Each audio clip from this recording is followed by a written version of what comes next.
who are younger or often feel pressured to be younger in some way, today's show talks about that cult of youth. Hello, Carl. How are you doing? Hi, I'm very well. Happy to be with you. I'm very excited about this chat, and hilariously, we were just talking about needing to move documents away from us and start the journey towards eyewear. And so I actually really want to start in a midlife question, because this is something you have been talking about more and more. And I figure that's from a personal intrigue perspective that started it Mhm. off as your slow journey started way back when. And I want to ask you, midlife and Carl, what were your original observations that something was shifting in life? And how were you feeling about it? And what were you seeing that made you think, hold on, we've got midlife a bit wrong? Well, what I've discovered now, having written four books, is that all of my books start from a personal existential crisis of some Mm. kind. And this most recent book, Bolder, which is all about reimagining aging and midlife and so on, had a similar origin story.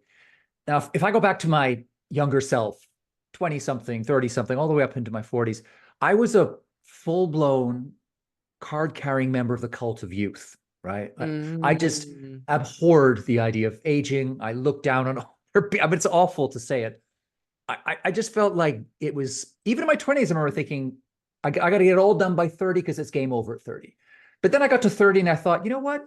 I'm actually soaring pretty high. I feel like I'm at the top of my, but 40, of course, that's really, and then I got to 40 and I thought, you know what, things are really going well. And so I had this kind of counter narrative starting to take shape in the back of my mind that maybe there was another story, a better story to tell about aging. But I still didn't want to confront the very natural and very inevitable, and I think very wonderful business of growing older. I just didn't want to deal with it. And so I kind of pushed it to one side. And the thing that forced it out into the open for me was I was at a hockey tournament. I play competitive sports, and hockey is my great love. And I was at a tournament playing in England, 245 odd players, and I scored this goal that a kind of highlight reel goal that I will be dining out on for the rest of my life. Yeah, That yeah. propelled my team out of nowhere into the semifinals. And I just came off the rink and I was just walking on air until one of the organizers of the tournament sidled up to me and he said, "Carl, great goal, nice one. You're in the semis, bravo. But guess what? I've been looking at player profiles here, and it turns out that you're the oldest player here." And I knew I was one of the oldest, right? I mean, look at me. I'm not deluded. But somehow to be the oldest just shook me to the core. It just rocked. I could feel my foundations shaking. In the blink of an eye, I went from goal scorer to granddad. And suddenly all these questions began crowding in. Things like, do I look out of place here? Are people laughing at me behind my back? Should I Wow. take up a more age appropriate pastime like bingo? And it was just weird. I suddenly thought, how could it be that my chronological age has suddenly taken on this terrible power to define and limit me? And I thought, this can't be right. I'm playing well, I'm having fun, and yet somehow I feel bad about the numbers on my birth certificate. And I came away from that Mm. tournament thinking there has to be a better, more realistic, more optimistic, just a smarter way to think about aging. And that was kind of the whole way I got into rethinking what it is to do this very human thing that is to grow older. And I, spoiler alert, there is a better way to think about aging. And I'm no longer a card carrying member of the cult of youth. Far from it. Now I'm completely at ease with my age, whatever age it is. And well, right now it's 56, and I'm happy where I am, and I'm Yeah. looking forward to what's coming next instead of dreading it, which is such a 180-degree spin from where I was before. And if I can pull myself out of the cult of youth, anyone can. I love it. As someone who is a 48-year-old competitive tennis player who often finds myself playing men half my age, who get very shirty if I win, just by the way. I totally agree with you. And actually, I took tennis back up when I was the mum of a 3 or 4 year old, I think Seb was at the time, where he was finally old enough to do tiny tots tennis. And I had been waiting for this kid to get old enough to join the tennis squad at the local club. But I hadn't played tennis for 20 years. And it was in sitting there with my coffee, watching these tiny people play tennis, that I realized, why did I decide because I'm an adult that it's game over for me for tennis? And Yeah. I think sports is a really interesting place that you started, Carl, because a lot of us finish our organized sports, like, youth at school, or maybe you continue at uni, but then when it's not organized for you anymore, in the constraints of an educational institution, Mhm. and you didn't get to turn pro or consider becoming an athlete, you there's kind of not really a pathway talked about for you to enjoy that thing you have loved your entire life. And you can very easily get stuck doing the life bingo of societal checklist and then realize 20 years has gone by and you haven't played your favorite sport. And I just find that hectically crazy. So, for me, midlife was the start of a new passion with sport, and I ain't slowing down. I have goals to be like a certain level at the age of 85. I've got it all mapped out and reverse engineered Yeah. it, and it actually keeps me feeling very youthful, in the positive aspect, I guess, the energetic aspect of like, life-giving life, that I think we sometimes confuse with youth. Yeah, exactly. See, I would never use the word youthful to describe that. I would describe Mm. that as feeling dynamic and lit up and engaged, Mm. because you can be that at any age, right? You can Exactly. feel the blood coursing joyfully through your veins at the age of 89, right? You Mm. don't have to be a 24-year-old with dewy skin and Mm-mm. and not a gray hair within 5 years of the horizon. So I always feel like this is one of the starting points when it comes to reimagining, rethinking, and rebooting aging and the way we feel about it in the modern world is being very thoughtful about the language we use, because so often the Yeah. words we use shape how we feel about ourselves, our place in the world, and how we move through our lives. And if we're using language that by its very nature reinforces the idea that younger is better and older is worse, that younger has Mm. all of these good things that we all aspire to have at any stage of life belong predominantly to the young, we're already Yeah. stacking the deck against ourselves. And so We I always feel like language, are. it's I also, by the same token, I'm a writer and I love words, and it's important not to get on the language police bandwagon and, you know, harangue No, people for the words they're using. But I do think it is a useful starting point for all of us just to think about, if you mislay your keys, it's calling it a senior moment, right? I know. Something like Yeah. you're just Yeah, simply yeah. playing into the toxic myth that aging is all about decline. I was talking to my mom, who's a very vigorous, incredibly switched on, a very active 81-year-old just the other day. And I said, it's funny, this whole thing about mislaying my keys. And she said, you missed your keys when you were 16, right? I You was could gonna never find say, your we keys, could be right? Yeah. talking about my Yeah, 14-year-old son right now. exactly. Yeah. Yeah. And I probably mislaid them more when I was 16 than I do when I'm 56. And yet, I think the culture is constantly nudging us towards the idea that any slight memory blip is the first stage of early onset dementia, right? Which, Mm. it isn't for most of us, right? It's just often life, right? That's just gets Well, busy or distracted, or it's the kind of person you are, or whatever it is. I mean, it obviously, certain is. things do change cognitively as we get older. I'm not saying that you are always going to have the same brain at 56 as you did at 16. Of course not. But I think so many of the changes that do occur or don't occur are overlaid with this cult of youth thinking, and that's problematic. Agreed. And the first thing that comes to mind, and I've interviewed like over 400 doctors in my time so far, is the nervous system implication of the stress of trying to chase something you no longer are timeline wise can Yeah. actually exacerbate negative cognitive symptoms and physical symptoms, because you're spending so much time stressing out about not being young, or your wrinkles, or your sore foot, and making a big story about how this is the end of the line and it's all downhill Mm-hmm. from here.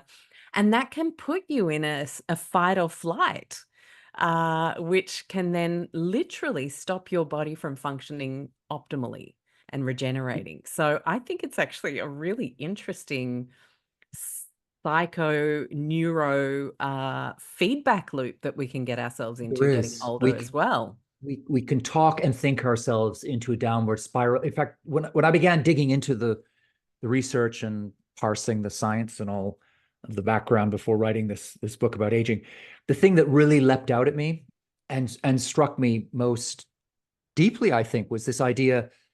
And it's not an idea, right? The science is pretty clear on this, that ageism, right, buying into the cult of youth, is a self-fulfilling prophecy, which Mm, means that if you tell yourself that aging is a chamber of horrors, that every day after a certain age you are less everything, right, that everything gets mm, worse, then you are, that's going to become your truth, right? I mean, you're more likely, and the science does, there's a lot of studies that show this, that if you buy into that grim, poisonous view of aging, that you're more likely to suffer cognitive and physical decline, to get yeah. dementia, or even to die younger, right? Up to 7.5 years younger. So just think about that for a moment. By using phrases like senior moment, showing my Mm, age, the wrong side of 50, you could be leaving up to 7.5 years of life on the table, which is just mind-boggling, right? In it's other words, I mean, what it insane. boils down, what it boils down to is that ageism, or buying into the cult of youth, is the ultimate act of self-harm. Mm. Oh, 100%. That is huge. That's actually a huge statement. Um, okay, so I have a question then. Who around the world is doing aging well? Are there cultures that are doing it well? Are there people that we can look to and go, wow, you've really got that whole, uplifting your elders thing going on? Yeah, I mean, that was one of the things that I went into the research expecting to find. Because I think Mm, in Western cultures, we often assume that in the East, they've got the aging thing cracked. Yeah, that mm, that older people are put on a pedestal and everybody's looking forward to getting older. And it's just not, I just don't think that that's true. I mean, in some ways in Eastern cultures, and that's a big sweeping group to throw everybody into, right? But there's, there are more formal nods towards older generations. In Japan and South Korea and China, there are days and festivals and so on to celebrate older people. But actually, if you go and spend time in those cultures, as I did for my research, you find the cult of youth alive and well, right? I mean, look at South Korea, for instance. mm. South Korea now has the highest level of plastic surgery, cosmetic surgery in the world. It's right up there with Brazil. And I can guarantee you that no one in South Korea is going under the knife hoping to come out looking older, right? Mm. On the contrary, right? um, they are just as desperate. I mean, look at the K-pop scene or TikTok video. I mean, they are Yeah. just as freaked out about wrinkles and the odd Oh, gray they hair. are. I Oh, remember I oh, used to work in retail in the duty-free sector. And in Australia, that was largely an Asian clientele.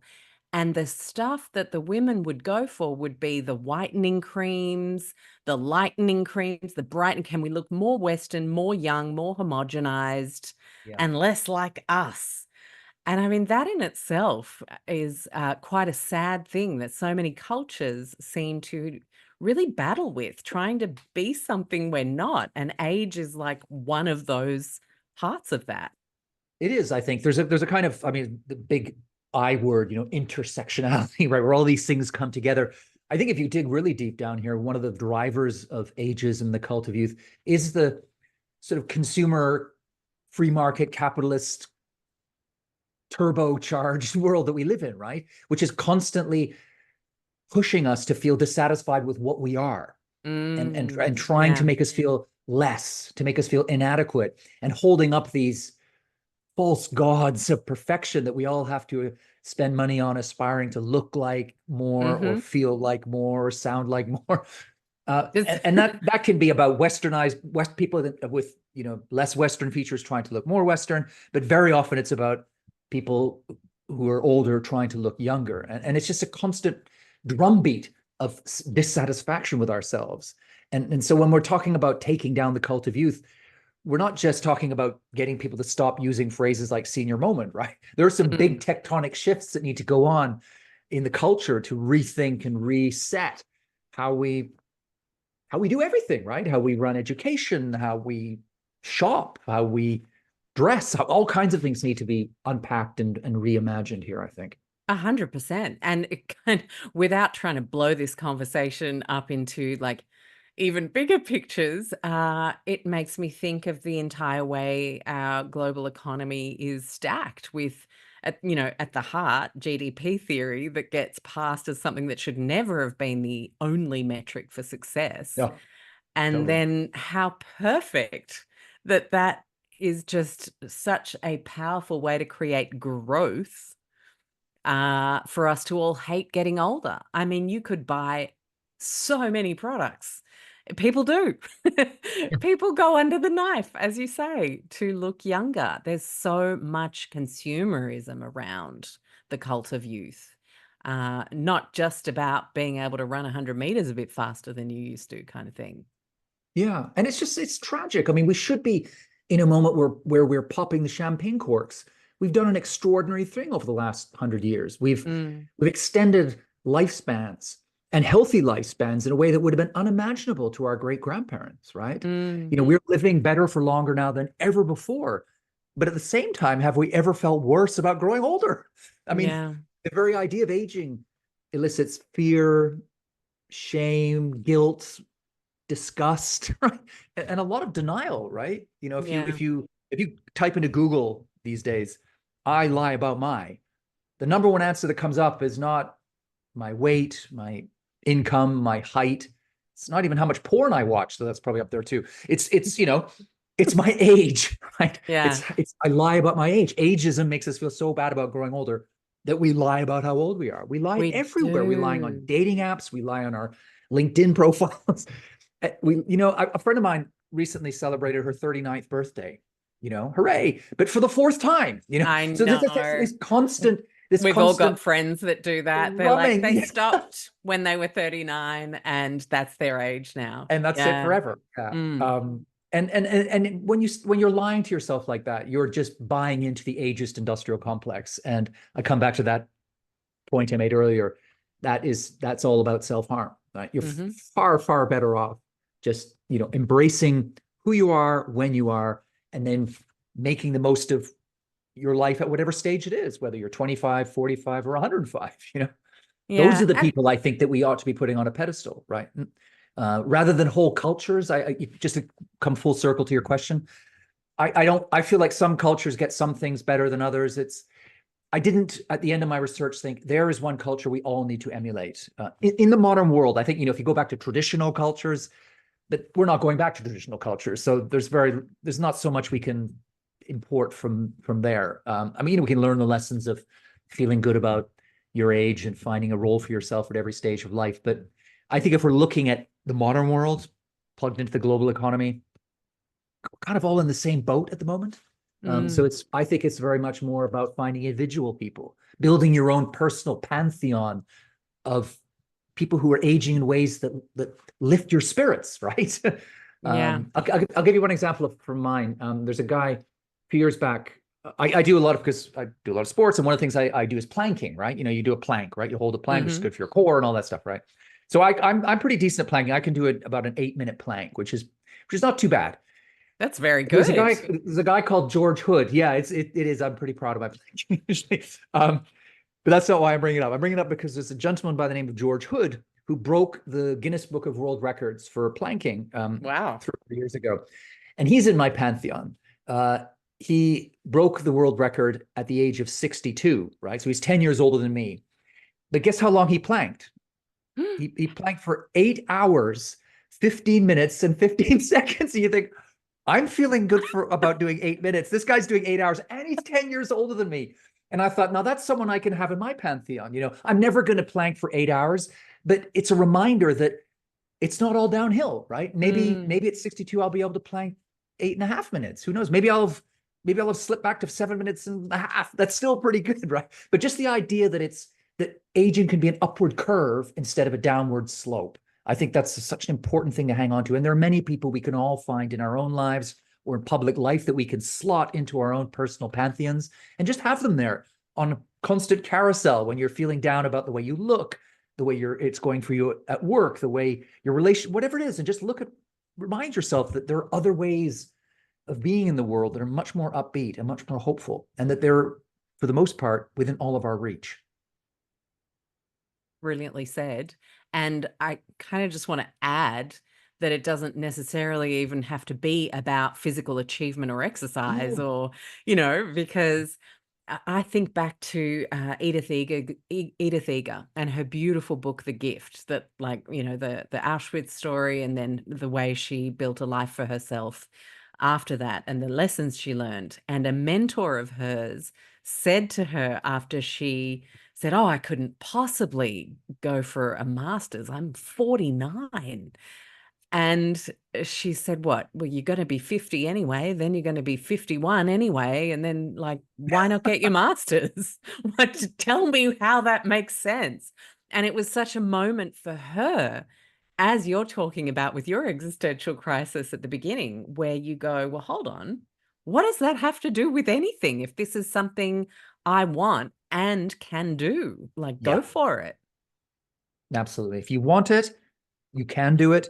Roll the dice, just swing for the fence, go for it, right? And what's the worst that can Mm, happen? It doesn't work out and you swing for some other fences, right? It's yeah. yeah, and we have talked a lot because I think we're both sporty, athletic kind of people, so maybe we've just tilted that way. But Yeah, this yeah. applies across the range. I mean, another Mm, person in my pantheon is David Attenborough, right? Who's in his well into his 90s now, traipsing around the world doing extraordinary work on, in documentaries. I'm a writer, I make TV and radio, so he's somebody I can think, he's 40 years older than I am, and he's out yeah. there smashing it, right? And he's I mean, so there are so many different people you can have in your own little pantheon to make you smile and make you think, yeah, another day, what am I going to do with this day?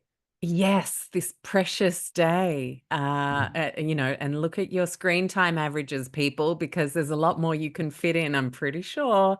I am reminding us all the time, because this thing is so freaking addictive and can literally seep away that time that we don't even realize we have. Yeah, Um, I mean, no one lies on their deathbed and looks back and thinks, I wish I I'd spent wish more time on social media. Right?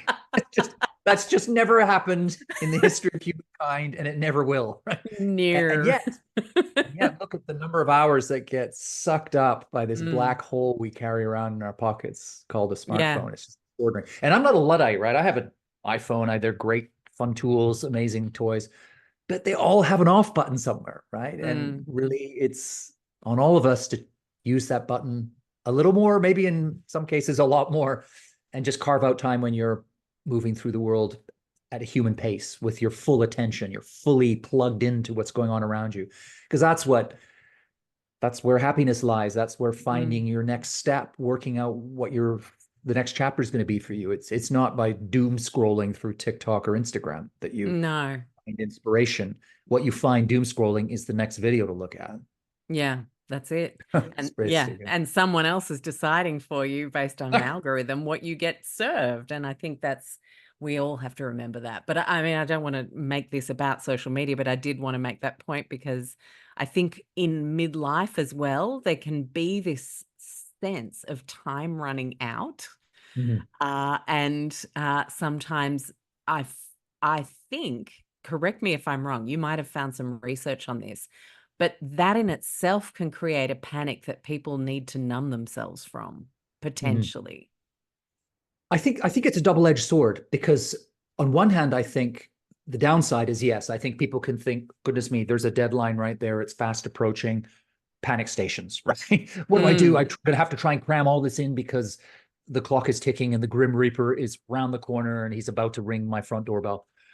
That's the downside. The upside, and there's a lot of research that shows is that if you embrace the idea that there is an end point, you can flip that round. You can turn the narrative around and say, this actually is a spur for me to make the most of the time I have left, right? To do some triage in my life and mm, to cut out the pointless clutter and the fluff that we fill up so much of our time with, push all that side to one side and focus on, zero in on the stuff that really matters, and make yeah. those remaining years, whether it's 5 years, 20 or 40 years, make those years luminous by giving them the time and attention they deserve. So you can go down either path, I think, with the Mm, idea of death being there waiting for all of us. But don't get too I'm a natural optimist, so I'm inclined to go for the Yeah, upbeat me option, but I too. can understand that people can feel the panic one. But I think if you do slow down, just tapping into my work on the power of slowness in a fast world, if you slow down and unplug and just take time to let your mind wander, go for long walks, I think you can change and move the dial there. So if you're feeling the panic of time running out, you can shift the prism, shift the lens so that you start seeing it as a kind of blessing in a way, right? I Mm. sort of feel at the moment, if you look at these tech bros in Silicon Valley who are spending millions of dollars trying to live forever and so on, I'm not sure that living forever, I mean, we're now into sci-fi territory, but I I kind know. of feel Well, like, I've seen the kinds of smoothies that guy's drinking, and they don't yeah, look fun. no, exactly. And I'm a big smoothie fan, and Me I too. would not want to live No. forever if those are the smoothies I have to drink in order to get there. I know exactly who you're talking about. I'm like, Yeah. really? This is what we have to do? No, thank you. Yeah, I'm not yeah. buying it. Take me away in my ninth decade, and I'll stick with the nice smoothies in the meantime. But I think the idea that somehow we would remove death and be immortal, I think we would find that existentially problematic as human beings. I think there is Mm. something about an endpoint. It bookends a life. It gives it shape. It gives it form. I think it gives it purpose. Can you imagine? I sort of feel like, I mean, we're going maybe down a rabbit hole here, but I just feel like the idea that you would be around forever, I don't, that doesn't lift my spirits, actually. I feel that could be a kind of nightmare. I It think you could need be. it's like every story has an ending. Mm. You wouldn't want even your favorite Netflix series to go on forever, right? In fact, that's No. almost the worst thing that happens to the best Netflix series. They do go on forever, and then you fall out of love with them. I feel that life could be the same. I think that having that Mm. endpoint is a useful thing, which is why most religions have some form of invitation to meditate on death and the end, because the Mm. whole point is that by thinking about the end, you make more of the now. You make more of what's left by embracing the idea that there is an endpoint somewhere out there. Yeah, for sure. And so, if we talk about a halfway point between the start and the end point, and how the word and how the being of crisis came to be in Yeah. midlife. Like, why the midlife crisis? Why do people seem to seem to go through something quite radical, either mentally, physically, in midlife? What did you find looking at the word? Is the word crisis even accurate? I don't think that it is. I think Mm, it's it's like loaded, a right? Hollywood label. It is. And I think it's freighted with all kinds of assumptions about what aging is. It's telling us that we're leaving that first chapter of youth behind, and that's a sad thing. Mm, That's a tragedy, right? So of course we're going to be in a crisis. But if you turn it around and think, well, life is this long, rich, beautiful, curving arc, and at different points we move to a different chapter, right? mm, And that's not something to mourn or to feel bummed out about. it's it's actually, I mean, one of the ways I think about aging now is as a video game, right? Now, I'm not a gamer at all, but I find the metaphor really helpful. So I'm 56 now, years old, which means I'm at level 56. And I'm really enjoying level 56. I'm going to make the most of it. I'm going to find all the treasure I can on level 56. I'm going to, I don't know, collect all the seduce all the coins. maidens and princes, whatever it is, you do it in games. Um, and occasionally I will look back and think, oh, I had a lot of fun in level 29, but I don't want to go back to level 29, right? Mm, I'm proud of being at 56, and I'm kind of wondering what adventures are waiting for in level 57. It's that kind of way of thinking about it. So I think of midlife as not being a crisis, but a point of awakening, right? mm, You have all of that experience and that reservoir of understanding of what the world is and how it slots together. And very often, I think what that adds up to is people get to into their, say, their 40s, and they look back and think, you know what I had before was not right for me. I was on autopilot. I was living someone else's script. This is my time, right? This is my time to mm. wake up and smell the coffee, not Yeah. smell one of those awful smoothies, but smell the coffee that gets me, that fires me up. I can forge my own path. I can write Mm, my own script now. So I think again, it's about reframing. It's saying, okay, there is something that does seem to happen, and there are different words for this. People talk about, and I'm slightly straying from midlife, but it kind of fits into the same conversation, generativity or gerotranscendence, that across all cultures, all socioeconomic groups, you find that people, as they get into past sort of midlife, and that they begin to feel less inclined to, play status games and worry about status symbols and want to climb the corporate ladder or climb the ladder and show they want to give back. That people really want to be of service more, which is why they do things like mentorship programs. So they want to, you see in multi-generational teams, older staff are particularly good at bringing out the best in younger staff, right? It's a real superpower that we develop in that second half of our lives. And you slot all of that together. And I think what it tells us is that as you get into midlife, you're really starting to rev up, right? You've done your homework, right? Carl Jung, the famous psychotherapist, said life actually begins at 40, because until then you're just doing research. And I think that kind of gets it the way I see midlife, as this Yeah. launch pad, right? This when you've done your due diligence, you've done your homework, you've done the research, you're pumped, you're primed, you're locked, you're loaded, you're ready to fire on all cylinders, right? You're ready to make the most of your life. And that's why I think people find themselves waking up one day and at the age of 43 and thinking, I'm just, this is, no, I'm not going to carry on. I can't carry on like this. It's not working for me. Yeah. You need to change. And I think where the feeling of crisis comes out is that you can feel locked in by the decisions you've made in the past, maybe economics, financial, so it can sometimes be messy and awkward and painful to kind of make those changes. But I don't think of that as a crisis. I think of that as a rebirth and a rebooting. And that's a Yeah. good thing. Yeah. It needed a new marketing kind of spin, Yeah. didn't it? Yeah. Bye-bye Yeah. So like so crisis. many things. Yeah. Yeah, it's all about the prune and the hone. And Mm. can I ask, on a personal level, did you, through your 40s and early 50s, what are a couple of things that you saw? Hopefully, if they're people, they're not listening to the show, but a couple of things that you saw that you thought, oh my gosh, why am I even doing that? Why am I even catching up with this person when it's, not an actually fulfilling or mutual relationship?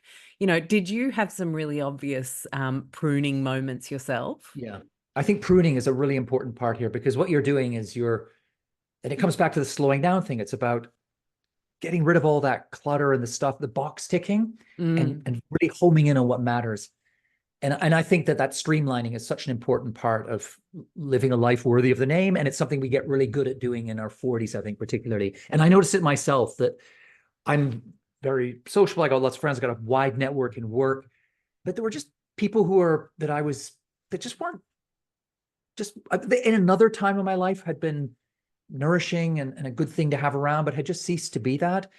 And I just had to make some decisions that at first felt almost like a betrayal. I felt quite bad about thinking of spending less time with certain people, but then I just thought, well, it's probably the same for them, right? mm, And with one of them, I did actually have a conversation, and we just sort of decided that we had kind of just grown apart, right? We just got much different. There was a tenderness there and a love for what we had, 20, 25 years ago. But just at where we were now, it just didn't make sense to feel bad about not spending more time together and stuff. So we just kind of agreed to just dial it down. And we're still in touch and stuff, but I just don't feel that pit feeling in my stomach of, oh no, I haven't been in touch, or I haven't done this. It's okay. It's okay, mm. right? And that just at first was terrifying, but then was very liberating. And I felt that was a really useful life lesson, and maybe something that I could have applied in my 30s, but I guess I didn't have the courage or the clarity to do it, Mm. to be able to do it. I got that in my mid 40s, I think, which is again something else that we gain, is that self knowledge and the bravery, and we're just more at ease with ourselves and more comfortable in our own skin, and that makes it easier to make those pruning decisions, which can be difficult at first, but they're Mm. essential. They're essential. And Yeah. if you look at something, the research again bears this out. I think that people in later life, people tend to have fewer relationships, but the relationships they have are deeper, richer, more textured, and they bring them more happiness and fulfillment.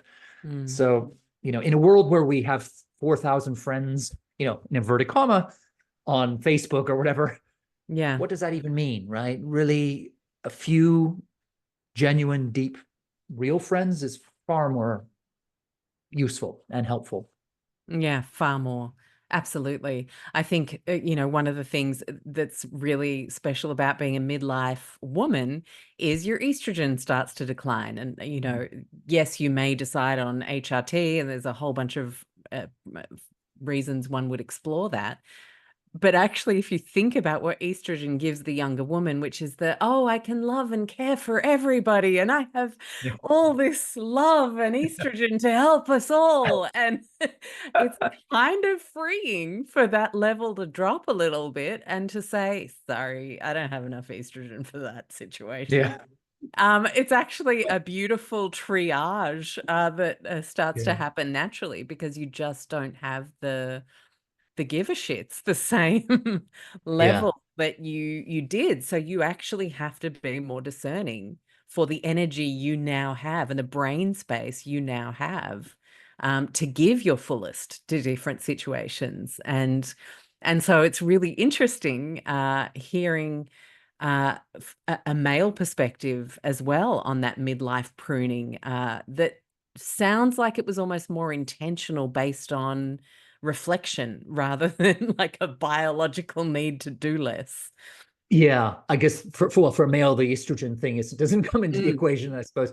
But I guess we probably, I mean, testosterone. I've not done a testosterone test, but I'm sure mine is lower than it was when I was 25, right? So mm, that's going to shape a little bit differently how I feel about my relationships and career, I suppose. And I mean, I'm still competitive in sports. I like to win, but I'm definitely not as competitive. I definitely feel like, and I play team sports mostly.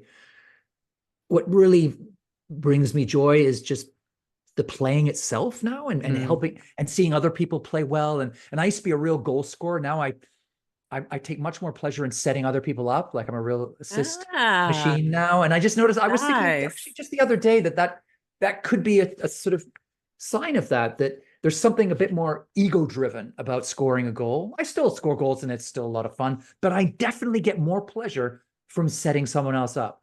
Mm, And that fits in what I was talking about earlier, that generativity, transcendence, that desire, that impulse to give back and to lift up other people, mm, other generations and so on, especially younger generations. I think that, so yeah, so maybe there's a kind of hormonal component here for men as well, in a different sort of way.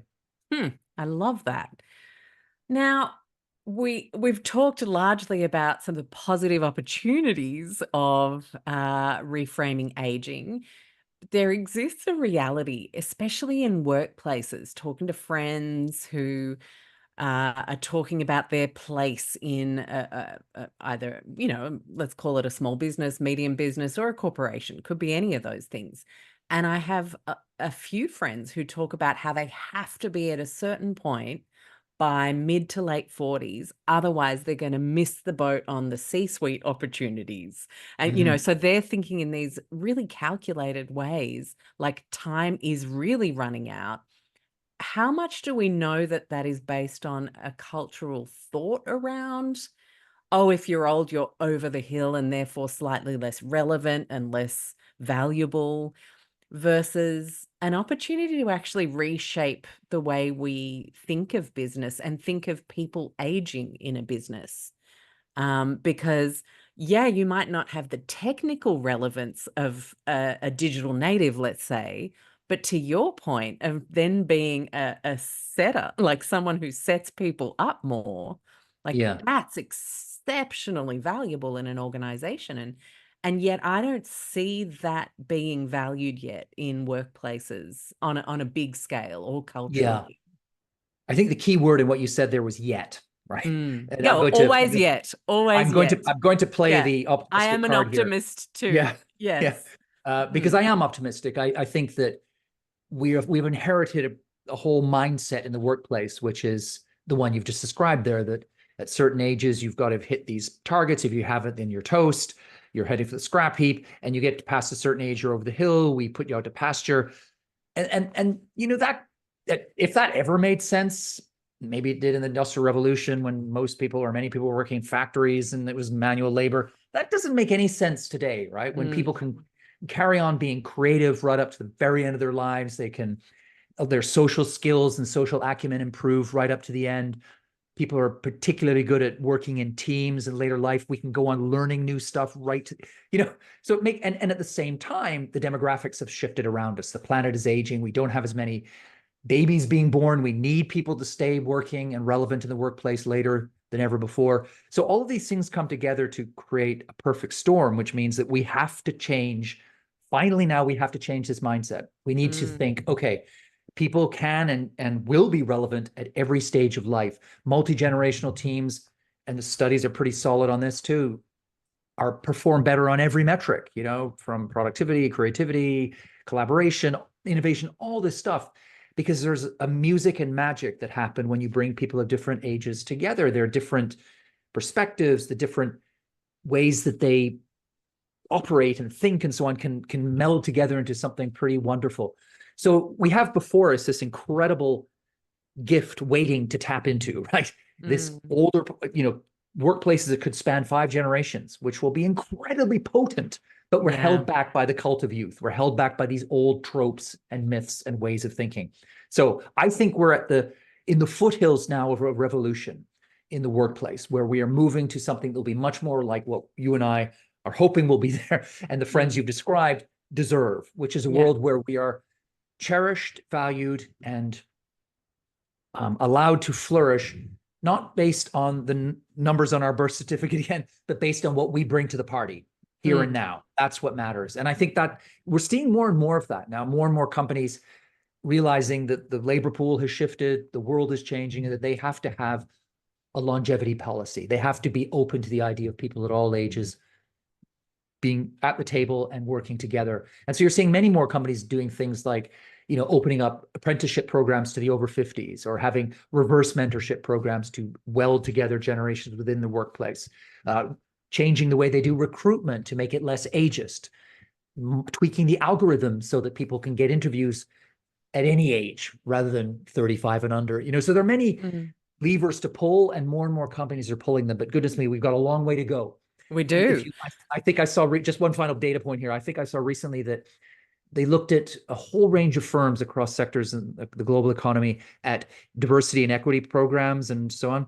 And I think only 8%, I think was the figure I saw, 8% had age in there. Like they all had gender, sexual Wow. orientation, race, ethnicity, and all that stuff. But age was really the forgotten black sheep of that particular family. So coming back to what we said Wow. earlier, yet, right? There's a long way to go here, but I do think the conversation is out in the open now. You look, I would say even in the last 9 months, I see so many more initiatives, schemes, programs, conferences, stuff going on around this subject. So I am way more optimistic than I was even a year ago.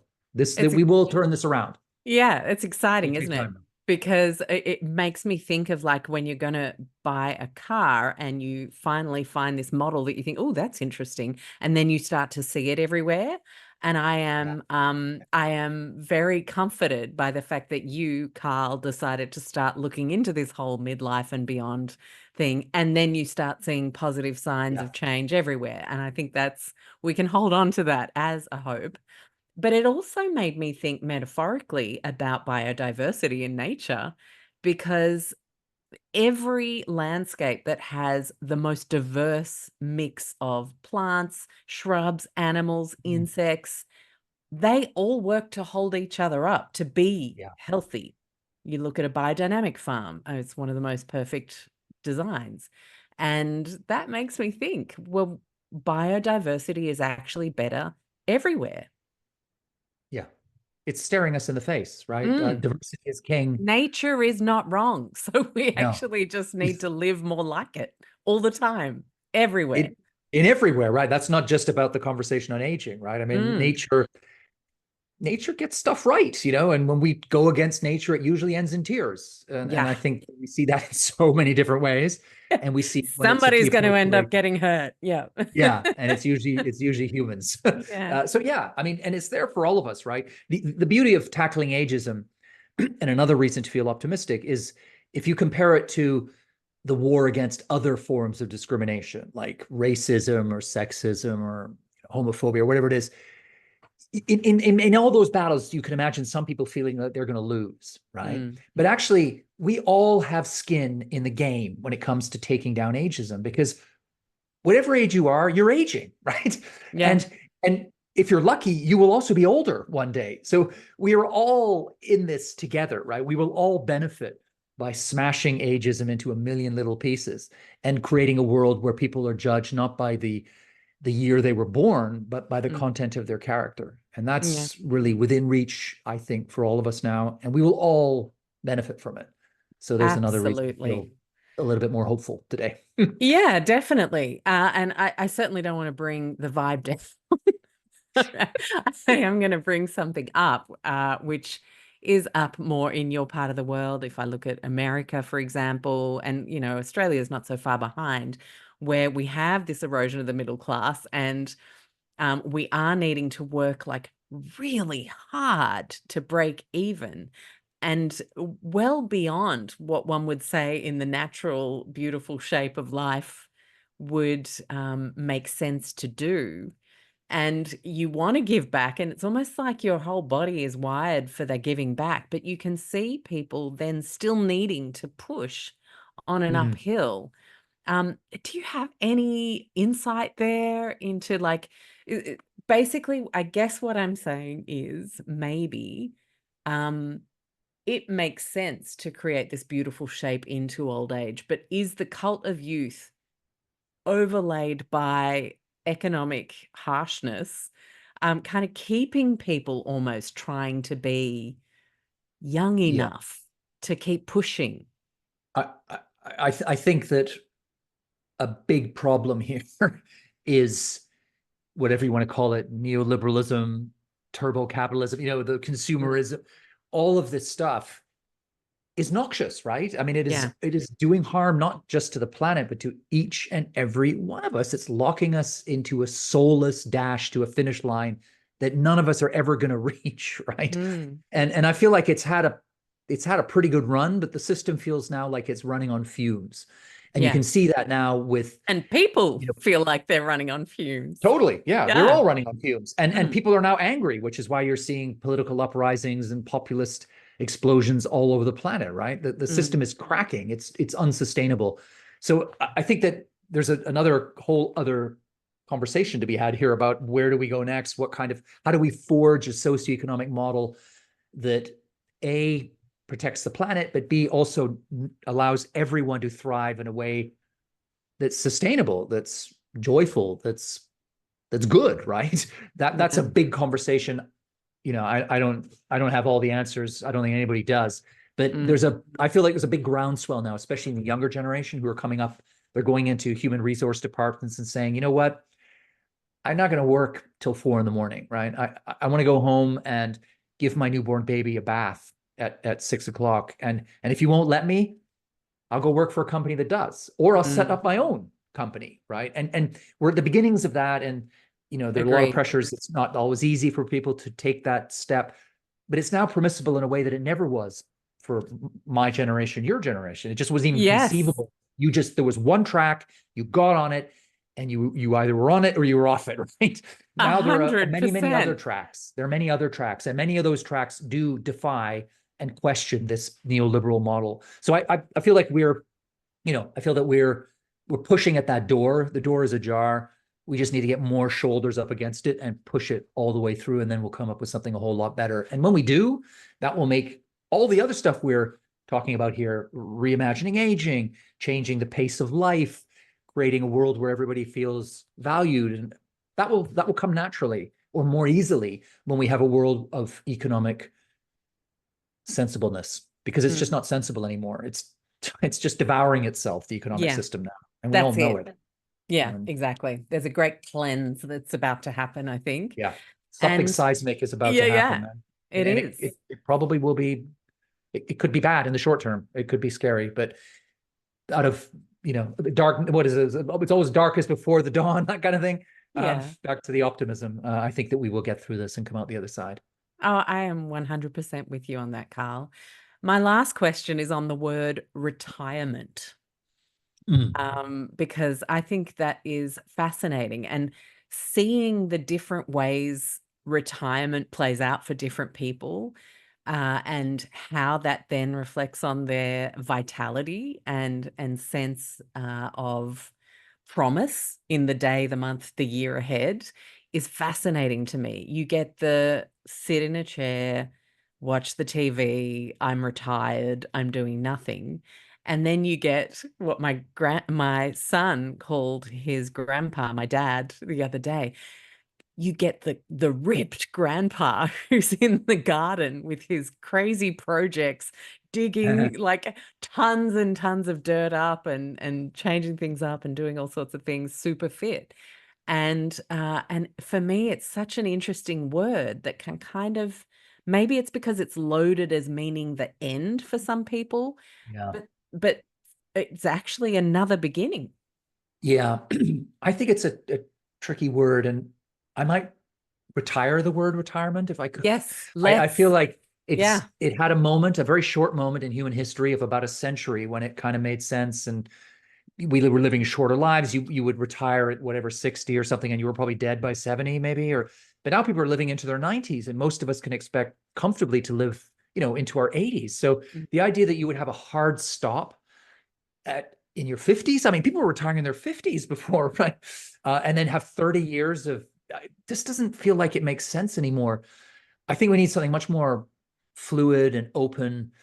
I some people talk about rewirement, right? Rather than retirement. You're kind of Oh, rewiring. I So you get like to a certain that. stage, yeah, and you think, okay, I'm in my 50s and I'm going to change things up a bit. I'm in my 60s. I maybe want to change things in a different way, 70s a different way, rather than feeling that there's this one epic, you know, hard stop moment where everything has to change 180 degrees. I think for most people that's not a good option. I think we need at the very least to be having a soft landing where if you're going to stop work completely at 65, say that maybe you're doing 3 days a week before you're not going from 5 days to zero. Mm. But ultimately, I think what people we ought and should have the right to aspire to do is stuff that just lights us up at every stage. So that could be whatever mix works for you of paid work, volunteer work, gardening, leisure, whatever it is, caring, finding the right mix that suits you at 42, 82, 102, whatever it is, and just feeling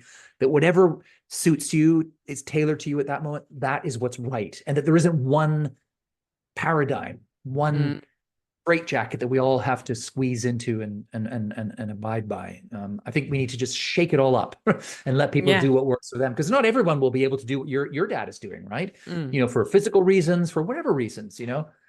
So I guess we want to avoid creating some kind of new gold standard for later life Yes. that Oh makes the my rest of us feel gosh. inadequate, right? So Protocolized and homogenized to within an inch of what success looks like. No, thank you. It feels like at no, least for that next stage, so far, we don't have crazy amounts of protocols on how that has to look for you to be achieving yeah.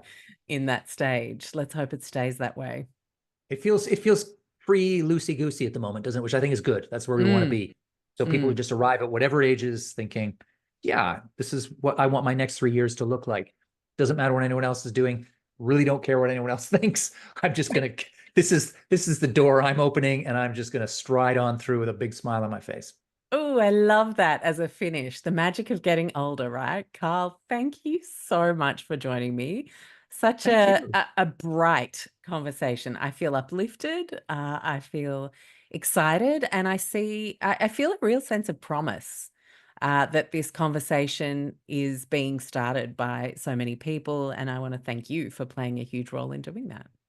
Well, thank you as well. You're doing the same, and it's been a pleasure chatting with you. I'm feeling even more optimistic about my later years Woohoo! than I was at the beginning of the conversation, which is always a good sign. Ah, a mission accomplished then. You have a beautiful day.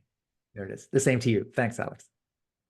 I hope you loved today's show as much as I loved bringing it to you. I want to remind you that if you are someone who craves a low tox community that is judgment-free, full of empowerment, has health professionals and building health professionals that can support you, as well as me in there answering questions multiple times a week, I want to invite you to join the Low Tox Club. For the price of less than a cup of coffee a month, you have an annual membership for $49 Australian, so it's about $30 US or Euro, that allows you to have a member masterclass every single month with a health professional or global expert from the podcast, where we have them to ourselves for an hour to ask questions and deep dive further. You have the beautiful supportive chat group. You have Q&As with me answering questions. We read books and talk about them, and a whole bunch more. You can head to lowtoxlife.com, hit the explore tab, and join the club is the very first option on that list. Of course, we have over 10 evergreen courses that you can jump into anytime, whether it's navigating everyday low tox swaps with our Go Low Tox signature course, whether you have kids and you're wanting to know how to best support them with our Low Tox Kids course, whether you're planning a family and looking at a healthy low tox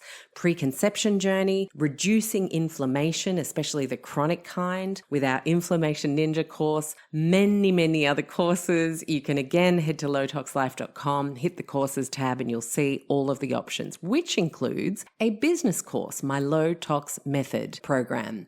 A lot of people don't know, but I was doing a lot before starting Low Tox Life in 2009, and I was a business consultant across hospitality, health, retail, and cosmetics. I have been in business consulting for a very long time, so I absolutely adore helping people move into the low tox space or develop their low tox businesses. So that's a way I can support you. And then, of course, there's our wonderful social media communities at Low Tox Life on Instagram, and of course, the website with over 250 gluten-free recipes, blogs, downloadable PDFs to help you navigate wanting to get rid of synthetic fragrances in your school or office.